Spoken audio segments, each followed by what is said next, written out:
और इसके सारे सुनरी के अंदर आपको मैं बताऊं कि ये एस्टेब्लिशमेंट का भी बड़ा हाथ होता है और मुझे समझ में नहीं आता कि मैं एस्टेब्लिशमेंट के भी अपील करूंगा, रिक्वेस्ट करूंगा कि सिंध के लोगों पर रहम करें, सिंध के हालात पर रहम करें। सिंध बहुत पीछे चली गई है, तो सिंध को जो है ना कि वो पीपल्स पार्टी के चुंगल से आज़ाद करवाने के लिए बाकी पार्टियों को भी आप जो है ना कि आगे आने का मौका दें, ताकि सिंध के अंदर जो 4-5 बड़ी पार्टियां तो हों कम अज़ कम ऑप्शन के लिए लोगों के पास, कि अगर एक मरतबा 2 मरतबा बंदा एक पार्टी को आगे करता है, वो अगर कोई परफॉर्मेंस नहीं दे पाती तो दूसरा ऑप्शन होना चाहिए, तीसरा ऑप्शन होना चाहिए। लेकिन हमारे यहाँ सिंध के अंदर तो कोई ऑप्शन ही नहीं छोड़ा गया, एक ही ऑप्शन है पीपल्स पार्टी। आप चाहें या ना चाहें, अगर इसको ही आपने क्लिक करना है, नहीं क्लिक करोगे तो आपके क्लिक करने का कोई वैल्यू ही नहीं रहेगा, वरना आप सोते रहें घर, रूल वैसे वही करेंगे। तो इस तरह का माहौल बनाया गया है और जो मैं चाहता हूँ कि ना हो। और मैं केपीके में जिस तरह का माहौल है, मैं चाहता हूँ कि इस तरह का ही माहौल सारे पाकिस्तान के सब सूबों के अंदर होना चाहिए, कि बड़े बड़े ऑप्शन होना चाहिए, लोगों में भी शऊर होना चाहिए। लेकिन लोगों को शऊर है, लेकिन आप ऑप्शन तो दे दें ना। ऑप्शन क्रिएट करना और ऑप्शन देना आपका काम है, लोगों का काम है सिर्फ क्लिक करना। तो क्लिक करने के लिए आप ऑप्शन देंगे तो लोग इंशाल्लाह ताला आप देखेंगे कि किस तरह फिर ऑप्शन जो चेंज करते रहते हैं और चेंज करते रहेंगे और चेंज करके आप दिखाएंगे। वैसे तो पूरी सिंध में पीपल्स पार्टी ने एक ऐसा जाल बिछा के रख दिया है कि वो जो इलेक्शन के जो रेस के घोड़े हैं सबको जो है ना अपने साथ मिला के रख दिया है, कुछ लो और कुछ दो की बुनियाद पर। अभी तो इस वक्त तो वाज़ेह तौर पर नज़र आ रहा है कि पीपल्स पार्टी के जो कैंडिडेट हैं वो जीत पाएंगे, ख़ास करके जो मैं आपको अपर सिंध के हवाले से बात बता रहा हूँ। बाकी लोअर सिंध जो कराची है, हैदराबाद है, सांगढ़ है, इस तरह के जो बड़े शहर इलाके हैं वहाँ की सूरत हाल तो मिक्स है। बाकी यहाँ जो अपर सिंध की सूरत हाल है वहाँ तो ख़ास करके पीपल्स पार्टी का जो ज़ोर है।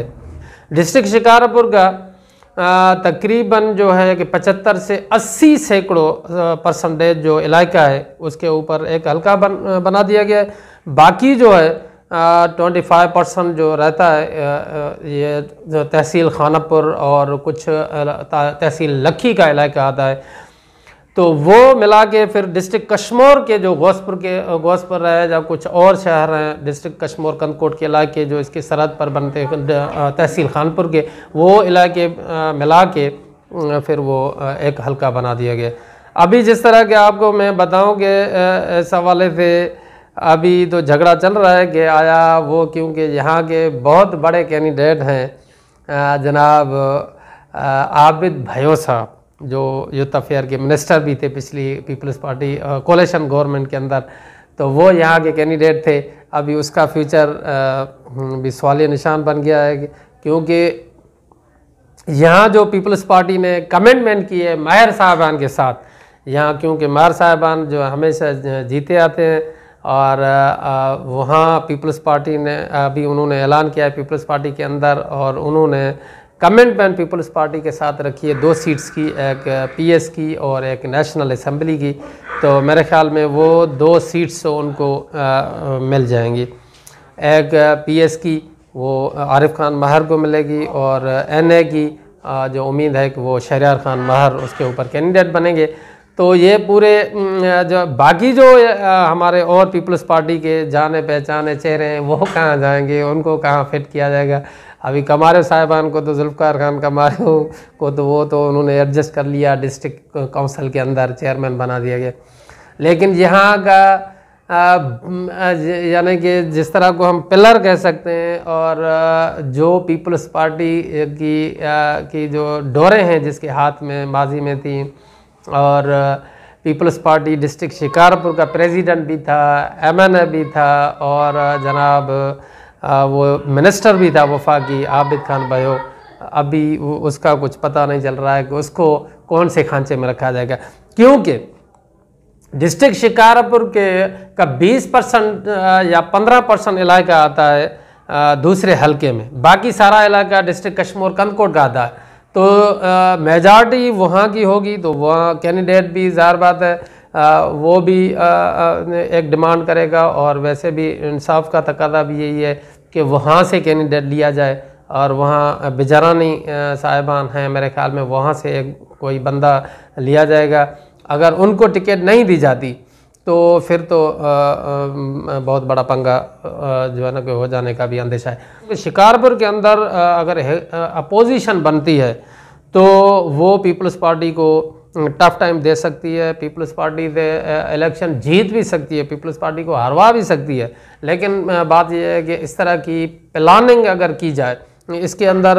जो है ना कि पहले नंबर पे जो पार्टी आती है वो JUIF आती है, और दूसरे नंबर जो यहाँ का बहुत बड़ा जो जतोई साहिबान हैं पार्टी उनकी, तो इस हवाले से दूसरा जो है वो तीसरे नंबर पे आता है जनाब ये आगा तैमूर खान पठान साहब, जो पिछली मरतबा वो MPA भी रह चुके हैं पीपल्स पार्टी के, और मिनिस्टर भी रह चुके हैं, और वो उनका भी बहुत बड़ा वोट बैंक है। पिछली मरतबा PTI में थे, और अभी पता नहीं PTI में रहेंगे या नहीं रहेंगे, अभी तक उन्होंने भी अपनी क्लियरिफाई नहीं की है। क्योंकि JUI के अंदर एक बहुत बड़ी कमी मुझे जो नज़र आती है वो ये है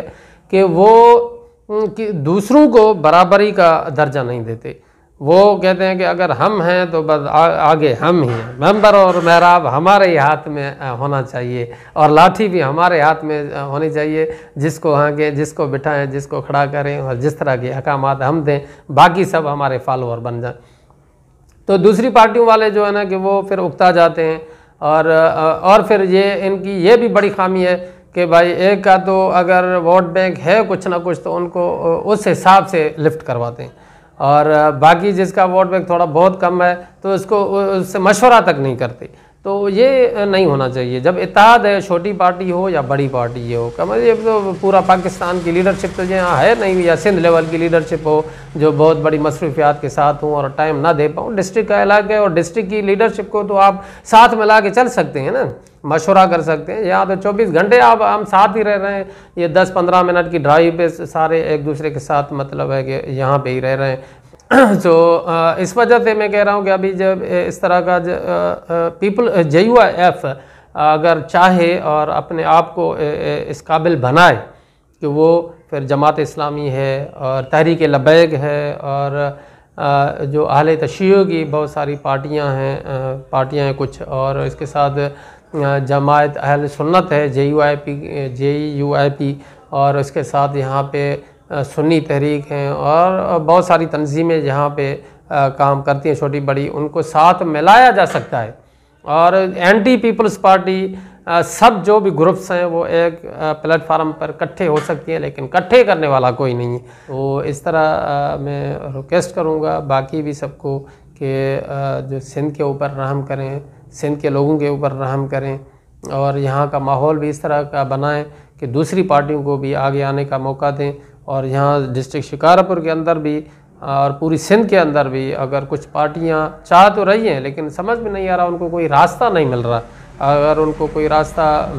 मिल जाए तो एक बहुत बड़ा जो है ना कि वो ग्रुप और प्लेटफार्म बन सकता है। और मैं चाहता हूँ कि माजी की तरह जो हमारे पीर पगाड़ा साहब हैं, उनको बहुत बड़े मौके मिले, लेकिन वो आगे ना निकल सकी और इत्तेहाद को मजबूत न बना सकी और पीपल्स पार्टी को चैलेंज न कर सकी। तो अभी मेरे ख्याल में ये है कि पीर पगाड़ा साहब को रहने दिया जाए और उनको क़यादत नहीं देनी चाहिए। क़यादत और रहनुमाई और सियादत किसी और को देनी चाहिए, और पीर पगाड़ा साहब को भी अगर उनके साथ मिलाया जाए तो सिंध के अंदर भी एक बड़ा जो है ना कि इत्तेहाद बन सकता है। बनेगा तो सही, लेकिन मैं चाहता हूँ कमज़ोर ना बने और बहुत बड़ा मजबूत इत्तेहाद बने और पीपल्स पार्टी को चैलेंज दे। और सिंध के अंदर भी सिंध के लोगों को भी एक उम्मीद भी होनी चाहिए, क्योंकि जब मायूस बंदा हो जाता है तो फिर मायूसी तो इंसान को जो है ना कि वो गिरा देती है, कमज़ोर कर देती है, और होप और उम्मीद के साथ बंदा तवाना होकर आगे चलता है, अपना सफ़र जारी रखता है।